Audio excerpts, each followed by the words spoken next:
ଆଜିର ଭିଡ଼ିଓଟି ଆପଣଙ୍କ ପାଇଁ ବହୁତ ଖାସ୍ ରହିବ କାରଣ ଆଜିର ଭିଡ଼ିଓରେ ଆପଣମାନେ ଜାଣିବେ ଆପଣଙ୍କର ମାସିକ ରାଶିଫଳ ବିଷୟରେ। ତ ଜାଣିବା ଆଗାମୀ ମାସଟି ଆପଣଙ୍କ ପାଇଁ କିପରି ସାବ୍ୟସ୍ତ ହେବ ଏବଂ ତା ସହିତ ଆପଣମାନେ ଜାଣିବେ ଆପଣଙ୍କର ସ୍ୱାସ୍ଥ୍ୟ, ଶିକ୍ଷା, ପ୍ରେମ ଜୀବନ, ବୈବାହିକ ଜୀବନ, ଭାଗ୍ୟ, କ୍ୟାରିୟର, ବ୍ୟାପାର, ବାଣିଜ୍ୟ କିପରି ଭାବରେ ରହିବ ଏବଂ ଯେଉଁ ଗ୍ରହ ଆପଣଙ୍କୁ ଖରାପ ଫଳ ପ୍ରଦାନ କରୁଛନ୍ତି ତ ତାଙ୍କ ପାଇଁ ପ୍ରତିକାର ମଧ୍ୟ ଶେଷରେ ରହିବ। ତେବେ ଫ୍ରେଣ୍ଡସ୍ କହିବା ଆପଣ ଏ ଭିଡ଼ିଓଟିକୁ ସମ୍ପୂର୍ଣ୍ଣ ଶେଷ ପର୍ଯ୍ୟନ୍ତ ନିହାତି ଭାବରେ ଦେଖନ୍ତୁ ଏବଂ ଯଦି ଏ ପର୍ଯ୍ୟନ୍ତ ଆମ ଚ୍ୟାନେଲକୁ ସବସ୍କ୍ରାଇବ୍ କରିନାହାନ୍ତି ତ ସବସ୍କ୍ରାଇବ୍ କରି ଭିଡ଼ିଓଟିକୁ ଲାଇକ୍ଟେ ମଧ୍ୟ କରିଦିଅନ୍ତୁ ଏବଂ କମେଣ୍ଟ ବକ୍ସରେ ଜୟ ଜଗନ୍ନାଥ ବୋଲି ଅବଶ୍ୟ ଲେଖିଦିଅନ୍ତୁ ଭକ୍ତି ଓ ଶ୍ରଦ୍ଧାର ମନରେ। ତ ଆସନ୍ତୁ ଆଉ ଡେରି ନକରି ସମ୍ପୂର୍ଣ୍ଣ ଭିଡ଼ିଓଟିକୁ ଆମେ ଆରମ୍ଭ କରିବା କି ଆଗାମୀ ମାସରେ ଗ୍ରହଙ୍କର ସ୍ଥିତି କିପରି ରହିବ।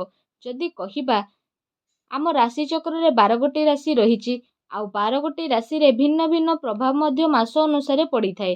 ଯଦି ଆମେ ଏ ମାସ ବିଷୟରେ କହିବା ତ ବିଶେଷ ଭାବରେ ଏ ମାସରେ ବହୁତ ପ୍ରକାରର ପରିବର୍ତ୍ତନ ଦେଖିବା ପାଇଁ ମିଳିବ। ତୃତୀୟ ସ୍ଥାନରେ ଶୁକ୍ର ଯେହେତୁ ଅବସ୍ଥାନ କରିଛନ୍ତି, ସପ୍ତମ ସ୍ଥାନରେ ଶନି ଅବସ୍ଥାନ କରିଛନ୍ତି ଏବଂ ଅଷ୍ଟମରେ ରାହୁ ଅବସ୍ଥାନ କରୁଛନ୍ତି ଏବଂ ଦଶମରେ ବୃହସ୍ପତି ମଧ୍ୟ ଅବସ୍ଥାନ କରୁଛନ୍ତି, ଏକାଦଶରେ ମଙ୍ଗଳ ଅବସ୍ଥାନ କରିଛନ୍ତି।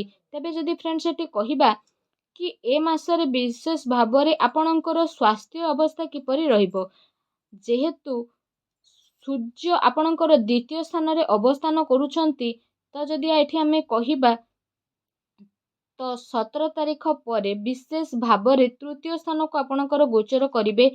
ତ 17 ତାରିଖ ପୂର୍ବରୁ ସ୍ୱାସ୍ଥ୍ୟ ଆପଣଙ୍କର ଭଲ ରହିବ କିନ୍ତୁ ତାପରେ ସୂର୍ଯ୍ୟ ନିଚକୁ ଆସିବେ, ତୃତୀୟ ସ୍ଥାନରେ ଯେହେତୁ ଅବସ୍ଥାନ କରିବେ ତ ସ୍ଥିତିରେ ବିଭିନ୍ନ ପ୍ରକାରର ପରିବର୍ତ୍ତନ ଦେଖିବାକୁ ମିଳିବ। ପୁରା ମାସ ଇମ୍ୟୁନିଟି ସିଷ୍ଟମ ଟିକେ ଆପଣଙ୍କର ଡାଉନ୍ ହେବ ଏବଂ ଆପଣ ଅଧିକ ମାତ୍ରାରେ ଭାଗଦୌଡ଼ କରିପାରନ୍ତି, ପରିଶ୍ରମ ମଧ୍ୟ କରିପାରନ୍ତି, ଚେଷ୍ଟା ମଧ୍ୟ ବହୁତ ଅଧିକ କରିବେ। ତା ସହିତ ଆପଣ ଟ୍ରାଭେଲ ମଧ୍ୟ ଏ ସମୟରେ କରିବେ, ମାର୍କେଟିଂ କାର୍ଯ୍ୟ ମଧ୍ୟ ଆପଣଙ୍କର ଅଧିକ ରହିଯିବ, ଆପଣ ବହୁତ ଅଧିକ ବୁଲାବୁଲି କରିବେ, ଟେନସନ୍ ମଧ୍ୟ ଆପଣଙ୍କୁ ନେବା ପାଇଁ ପଡ଼ିପାରେ। ଆପଣଙ୍କର ରାଶି ଯେହେତୁ 16 ଅକ୍ଟୋବର ପରେ ଆପଣଙ୍କୁ ବହୁତ କିଛି ହଇରାଣ କରିବେ, ଠକେଇବେ ଏବଂ ଇମ୍ୟୁନିଟି ସିଷ୍ଟମକୁ ମଧ୍ୟ ବିଶେଷ ଭାବରେ ଆପଣଙ୍କର ଡାଉନ୍ କରିଦେବେ। ଯେହେତୁ ତୃତୀୟ ଘରେ ଅବସ୍ଥାନ କରିବେ ତ ଏଠି ଯଦି କହିବା ଆପଣଙ୍କୁ ଆପଣଙ୍କ ନିଜ ଶରୀର ଉପରେ ଧ୍ୟାନ ଦେବା ପାଇଁ ପଡ଼ିବ। ତା ସହିତ ଯଦି ଏଠି ଆମେ କହିବା ତ ଆପଣଙ୍କର ଶିକ୍ଷା କ୍ଷେତ୍ର କିପରି ରହିବ ଏ ମାସରେ ବିଶେଷ ଭାବରେ ଯଦି ଶିକ୍ଷା କ୍ଷେତ୍ର ବିଷୟରେ କହିବା ତ ଶିକ୍ଷା କ୍ଷେତ୍ରର ଗୃହ ହେଉଛି ପଞ୍ଚମ। ତ ପଞ୍ଚମ ଗୃହର ଅଧିପତି ହେଉଛନ୍ତି ଗୁରୁ ବୃହସ୍ପତି। ଗୁରୁ ବୃହସ୍ପତି ଆପଣଙ୍କ କେନ୍ଦ୍ରରେ ଯେହେତୁ ଅବସ୍ଥାନ କରିଛନ୍ତି, ଦଶମ ସ୍ଥାନରେ ଅବସ୍ଥାନ କରିଛନ୍ତି ତ ବହୁତ ଭଲ କଥା ଆପଣ ଭାବିବେ ପାଠ ପଢ଼ାକୁ ନେଇକି। ଆପଣ ବିଶେଷ ଭାବରେ ଭାବିବେ କି ମୁଁ ଏଇଟା କରିବି, ମୁଁ ସେଇଟା କରିବି, ମୁଁ ଏଇଟା କଲେ ମୋର ଭଲ ହେବ କି ଖରାପ ହେବ, କିପରି ପାଠପଢ଼ା ଭଲ ହେବ, ତା ସହିତ ପାଠ କିପରି ସହଜରେ ମନେ ରହିବ, ଏମିତି ଆପଣଙ୍କ ମନକୁ ଆସିବ, ଆପଣ ଭାବିବେ ମଧ୍ୟ।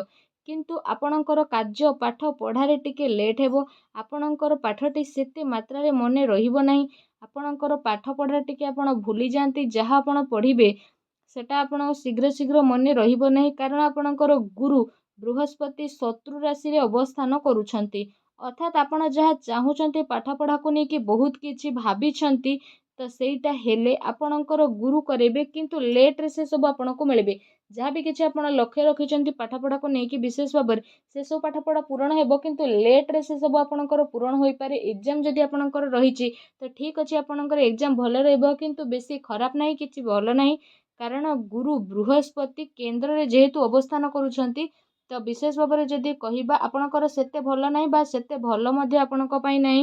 ଭଲ ଆପଣଙ୍କ ପାଇଁ କେତେବେଳେ ରହିବ 16 ତାରିଖ ପୂର୍ବରୁ, ସେତେବେଳେ ସୂର୍ଯ୍ୟ ଆପଣଙ୍କର ଦ୍ୱିତୀୟ ସ୍ଥାନରେ ଯେହେତୁ ଅବସ୍ଥାନ କରିବେ ତ ମନ ଆପଣଙ୍କର ସ୍ଥିର ରହିବ ବିଶେଷ ଭାବରେ। ତା ସହିତ ଯଦି ଏଠି ଆମେ କହିବା ତ ମନ ଗୁରୁ ବୃହସ୍ପତି ଡାଇଭର୍ଟେଡ୍ ମଧ୍ୟ କରିପାରନ୍ତି ପରେ। ବାକି ଗୁରୁ ଶତ୍ରୁ ରାଶିରେ ଯେହେତୁ ରହିଛନ୍ତି ତ ଆପଣ କାହା କଥାକୁ ଆଦୌ ବି ଶୁଣନ୍ତୁନି। ପାଠପଢ଼ାରେ ଯଦି ଆପଣଙ୍କୁ କହୁଛନ୍ତି ଏଠି ଆଡ଼ମିସନ୍ କରନ୍ତୁ, ସେଠି ଆଡ଼ମିସନ୍ କରନ୍ତୁ, କେମିତି କଲେ ପାଠଟି ଆପଣଙ୍କର ଭଲ ହେବ, ସେମିତି କଲେ ପାଠଟି ଆପଣଙ୍କର ଜଲ୍ଦି ଭଲ ରହିବ ତ କାହା କଥା ଆପଣ ଶୁଣନ୍ତୁ ନାହିଁ। ଯଦି ଶୁଣିବେ ତ ଆପଣ ହିଁ ଆପଣଙ୍କୁ ବହୁତ ଅସୁବିଧାରେ ପକାଇ ପାରିବେ, ଆପଣଙ୍କର ମନକୁ ବହୁତ ବାଧିବ। କାହିଁକି ନା ଯଦି କହିବା ଗୁରୁ ବୃହସ୍ପତି ଶତ୍ରୁ ରାଶିରେ ଅବସ୍ଥାନ କରିଛନ୍ତି ତ ଯିଏ ଆପଣଙ୍କୁ ଏକଥା କହିବେ ସେ ଆପଣଙ୍କର ଶତ୍ରୁ ହେବେ, ଆପଣ ତାଙ୍କ କଥା ଶୁଣିବେ ଏବଂ ଶତ୍ରୁର କଥା ଶୁଣିଲା ବୋଲି ଆପଣ ବିଶେଷ ଭାବରେ ଭାବିବେ। ତ ତା ସହିତ ଯାହା ବି କିଛି କରୁଛନ୍ତି ନିଜ ହିସାବରେ କରନ୍ତୁ, ନିଜ ହିସାବରେ ପଢ଼ନ୍ତୁ, ଦେଖିବେ ଆପଣଙ୍କ ପାଇଁ ସମୟ ବହୁତ ଭଲ ରହିବ। ପାଠପଢ଼ା ଆପଣଙ୍କ ପାଇଁ ମଧ୍ୟମ ଫରଣରେ ଏ ମାସରେ ବିଶେଷ ଭାବରେ ରହିଛି। ଯଦି ଏଠି ଆମେ ଆପଣମାନଙ୍କୁ କହିବା ବିଶେଷ ଭାବରେ ଆପଣଙ୍କର ପ୍ରେମ ଜୀବନ ବିଷୟରେ, ତ ଏ ମାସ କିପରି କଟିବ ପ୍ରେମ ଜୀବନର ସ୍ଥିତି, ତ ପ୍ରେମ ଜୀବନର ଗୃହ ମଧ୍ୟ ପଞ୍ଚମ ଘର ହୋଇଥାଏ। ଶିକ୍ଷାର କ୍ଷେତ୍ର ପଞ୍ଚମ ଭାଗ ହୋଇଥାଏ ଓ ପ୍ରେମ ଜୀବନର ଗୃହ ମଧ୍ୟ ପଞ୍ଚମ ଗୃହ ହୋଇଥାଏ। ତ ପଞ୍ଚମ ଘରର ସ୍ୱାମୀ ଗୁରୁ ବୃହସ୍ପତି ଦଶମ ସ୍ଥାନରେ ଯେହେତୁ ଅବସ୍ଥାନ କରିଛନ୍ତି, ଆଉ ଦଶମ ସ୍ଥାନରେ ଅବସ୍ଥାନ କରିଛନ୍ତି ମାନେ ଆପଣ ଟିକେ ନିଜେ ପ୍ରେମ ଜୀବନ ଉପରେ ଧ୍ୟାନ ଦେଇପାରିବେ ନାହିଁ। ଆପଣ ନିଜର ପର୍ସନାଲ କାର୍ଯ୍ୟ ଉପରେ ଧ୍ୟାନ ଦେବେ। କାହିଁକି ନା ଗୁରୁ ବୃହସ୍ପତି ଦଶମ ସ୍ଥାନରେ ଅବସ୍ଥାନ କରିଛନ୍ତି। ଦଶମ ସ୍ଥାନ ହେଉଛି କ୍ୟାରିୟର ଗୃହ, କର୍ମକ୍ଷେତ୍ରର ଗୃହ। ତେଣୁ ଆପଣ ଏମିତି କରିପାରନ୍ତି ବା ଆପଣଙ୍କର ଜୀବନସାଥୀ ଯାହାକୁ ଭଲ ପାଉଛନ୍ତି ଆପଣ, ସେ ମଧ୍ୟ ଆପଣଙ୍କ ସହିତ ଏମିତି କରିପାରିବେ। ଆପଣ ଦୁଇ ଜଣଙ୍କ ମଧ୍ୟରେ କେହି ନା କେହି ଏମିତି କରିପାରନ୍ତି। ବାକି ରହିଲା ଆପଣଙ୍କର ଭଲ ପାଇବା ବହୁତ ହି ଭଲ ରହିବ। ତା ସହିତ ଫିଲିଙ୍ଗସ୍ ମଧ୍ୟ ବହୁତ ହି ଭଲ ରହିବ। କାରଣ ଗୃହ ବୃହସ୍ପତି କେନ୍ଦ୍ରରେ ରହୁଛନ୍ତି, ଦ୍ୱିତୀୟ ଗୃହକୁ ଆପଣଙ୍କର ଦେଖୁଛନ୍ତି। ତା ସହିତ ଯଦି କହିବା ସୂର୍ଯ୍ୟ ମଧ୍ୟ ପଞ୍ଚମ ଗୃହକୁ ଦୃଷ୍ଟି ପକାଉଛନ୍ତି। ତେଣୁ ଦୁଇ ଜଣଙ୍କର ଫିଲିଙ୍ଗସ୍ ଆପଣଙ୍କର ବହୁତ ଭଲ ରହିବ।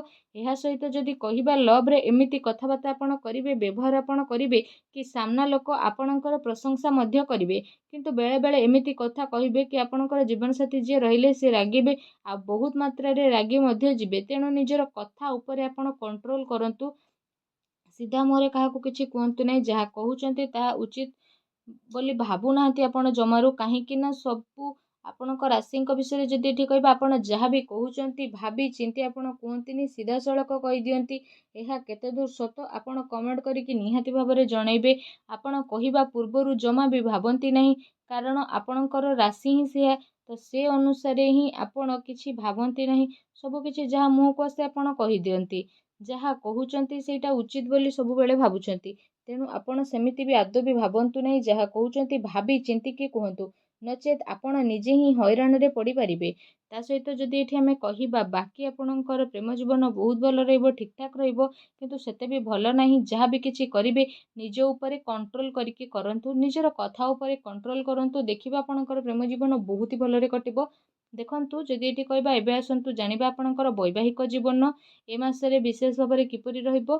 ତ ବୈବାହିକ ଜୀବନର ଗୃହ ହେଉଛି ସପ୍ତମ ଗୃହ। ତ ସପ୍ତମ ଗୃହରେ ଶନି ଯେହେତୁ ଅବସ୍ଥାନ କରିଛନ୍ତି, ଆଉ ବକ୍ରି ହୋଇକି ଯେହେତୁ ଅବସ୍ଥାନ କରିଛନ୍ତି, ଆଉ ସପ୍ତମ ଘରର ସ୍ୱାମୀ ଯେହେତୁ ଶନି, ତ ନିଜ ଘରେ ଅବସ୍ଥାନ କରିଛନ୍ତି ମାନେ ଆପଣଙ୍କର ବୈବାହିକ ଜୀବନ ବହୁତ ହି ଭଲ ରହିବ।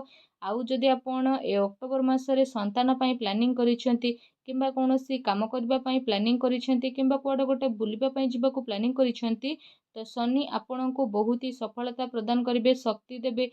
ତ କୌଣସି ବି ସମସ୍ୟା ଆପଣଙ୍କୁ ଆଣିବେ ନାହିଁ। ବଡ଼ ସମସ୍ୟା ମଧ୍ୟ ଆପଣଙ୍କର ଦୂର ହେବ। କିନ୍ତୁ ଆପଣଙ୍କର ଜୀବନସାଥୀ ଟିକେ ମୁଡ଼ି ସ୍ୱଭାବର ହେବେ, କାରଣ ଶନି ବର୍ତ୍ତମାନ ବକ୍ରି ହୋଇକି ଅବସ୍ଥାନ କରୁଛନ୍ତି। ତ ଆପଣଙ୍କର ଜୀବନସାଥୀଙ୍କ ସହିତ ସମ୍ପର୍କରେ ଆପଣଙ୍କର ପରିବର୍ତ୍ତନ ଦେଖିବାକୁ ଆସିବ। ତାଙ୍କର ଟିକେ ଜିଦ୍ଦି ସ୍ୱଭାବ ବିଶେଷ ଭାବରେ ଆପଣଙ୍କର ରହିବ। ଶନି ସୂର୍ଯ୍ୟଙ୍କର ପରିବର୍ତ୍ତନ ହେଲା, ତ ଲାଇଫଷ୍ଟାଇଲକୁ ଟିକେ ଚେଞ୍ଜ କରନ୍ତୁ। ଏମିତି କିଛି କଥା ନ କୁହନ୍ତୁ ଯାହା କଥାଟି ଆଗକୁ ବଢ଼ି ନ ଯାଉ, ଖରାପ ନ ହେଉ। ତ ସେ ସବୁ ଉପରେ ଧ୍ୟାନ ଦିଅନ୍ତୁ। ନିଜ ଉପରେ ମଧ୍ୟ ଧ୍ୟାନ ଦିଅନ୍ତୁ ଏବଂ ଜୀବନସାଥୀଙ୍କ ଉପରେ ଧ୍ୟାନ ଦିଅନ୍ତୁ। ଏବେ ଆସନ୍ତୁ ଆମେ ଜାଣିବା ଆପଣଙ୍କର ଭାଗ୍ୟ ଏ ମାସରେ ବିଶେଷ ଭାବରେ କିପରି ରହିବ। ଯଦି କହିବା ଭାଗ୍ୟର ଗୃହ ହେଉଛି ନବମ ଗୃହ। ତ ନବମ ଗୃହର ଅଧିପତି ରହିଲେ ମଙ୍ଗଳ। ତ ମଙ୍ଗଳ ଆପଣଙ୍କର ଏକାଦଶ ସ୍ଥାନରେ ଯେହେତୁ ଅବସ୍ଥାନ କରିଛନ୍ତି, ଦ୍ୱାଦଶ ସ୍ଥାନକୁ ଅବସ୍ଥାନ କରିବେ 20 ତାରିଖ ପରେ। ତ 20 ତାରିଖ ପୂର୍ବରୁ ଆପଣଙ୍କର ଭାଗ୍ୟ ବହୁତ ହି ଭଲ ରହିଛି। କିନ୍ତୁ 20 ତାରିଖ ପରେ ମଙ୍ଗଳ ଦ୍ୱାଦଶ ସ୍ଥାନକୁ ଯେହେତୁ ଅବସ୍ଥାନ କରିବେ ଠିକ୍ ଭାବରେ, ତ ନିଚ ହୋଇକି ଅବସ୍ଥାନ ଯେହେତୁ କରିବେ, ତ ଆପଣ ଯାହା ବି କରିବା ପାଇଁ ଚାହୁଁଥିଲେ, ଭାଗ୍ୟ ସହିତ ଜଡ଼ିତ କାର୍ଯ୍ୟ ଯାହା ବି କରିବା ପାଇଁ ଚାହୁଁଥିଲେ, ଇନଭେଷ୍ଟ ହେଉ କିମ୍ବା କୌଣସି ବଡ଼ ଡିଲ୍ ହେଉ, କିମ୍ବା ବିଶେଷ ଭାବରେ ଯାନବାହନ କ୍ରୟ କରିବା ପାଇଁ ଚାହୁଁଥିଲେ, ସେସବୁ ଆପଣ ବିଶେଷ ଭାବରେ କରିପାରିବେ। 20 ତାରିଖ ପୂର୍ବରୁ କରନ୍ତୁ। ଭାଗ୍ୟର ଭରପୁର ସାଥ ଆପଣଙ୍କୁ ପ୍ରାପ୍ତ ହେବ। ସବୁବେଳେ ଆପଣ କାମ କରିବା ପାଇଁ ରେଡ଼ି ହୋଇକି ରୁହନ୍ତୁ। ଇଣ୍ଟରେଷ୍ଟ ଆପଣଙ୍କର ବହୁତ ଅଧିକ ରହିବ। କାମରେ ଆପଣ ପରିଶ୍ରମ କରିବେ। ତା ସହିତ ଭଲ ପରିବର୍ତ୍ତନର ଫଳ ମଧ୍ୟ ଆପଣଙ୍କୁ ମିଳିବ। ଇନକମ୍ ସୋର୍ସେସ୍ ମଧ୍ୟ ଆପଣଙ୍କର ବଢ଼ିବ। ଶନି ଯେହେତୁ ବକ୍ରି ଅଛନ୍ତି, ଯେତେ ବି ଟିକେ ଇନକମ୍ ହେଲେ କିଛି ମାତ୍ରାରେ ଖର୍ଚ୍ଚର ପରିମାଣ ମଧ୍ୟ ବଢ଼ିବ। ତା ସହିତ ଖର୍ଚ୍ଚ ସେତିକି ହେବ ଯେତିକି ଆପଣ ସଞ୍ଚୟ କରିକି ରଖିବା ପାଇଁ ଚାହୁଁଥିଲେ, ସଞ୍ଚୟ ଆଦୌ ହେବ ନାହିଁ। ତ ଖର୍ଚ୍ଚ ଉପରେ ଟିକେ କଣ୍ଟ୍ରୋଲ କରିଦିଅନ୍ତୁ। ପଇସା ସଞ୍ଚୟ କରିବା ପାଇଁ ଆପଣ ବିଶେଷ ରୂପରେ ଚେଷ୍ଟା କରନ୍ତୁ। ଆଗାମୀ ଭବିଷ୍ୟତରେ ବହୁତ ମାତ୍ରାରେ ପଇସା ଆପଣଙ୍କର ଦରକାର ହେବ। ତେବେ ଦର୍ଶକ ବନ୍ଧୁ, ଏଇ ତ ଥିଲା ଆପଣଙ୍କର ବ୍ୟାପାର ବାଣିଜ୍ୟ କଥା। ତ ଆଶା କରୁଛି ଆଜିର ଏ ଭିଡ଼ିଓଟି ଆପଣଙ୍କୁ ଭଲ ଲାଗିଥିବ। ଭିଡ଼ିଓଟି ଭଲ ଲାଗିଥିଲେ ଭିଡ଼ିଓଟିକୁ ଲାଇକ୍ଟେ କରନ୍ତୁ ଏବଂ ଯଦି ଆପଣ ଆମ ଚ୍ୟାନେଲରେ ନୂଆ କରି ଆସିଛନ୍ତି ଚ୍ୟାନେଲକୁ ସବସ୍କ୍ରାଇବ୍ କରନ୍ତୁ। ପାଖରେ ଥିବା ବେଲ୍ ଆଇକନ୍କୁ କ୍ଲିକ୍ କରନ୍ତୁ। ଧନ୍ୟବାଦ।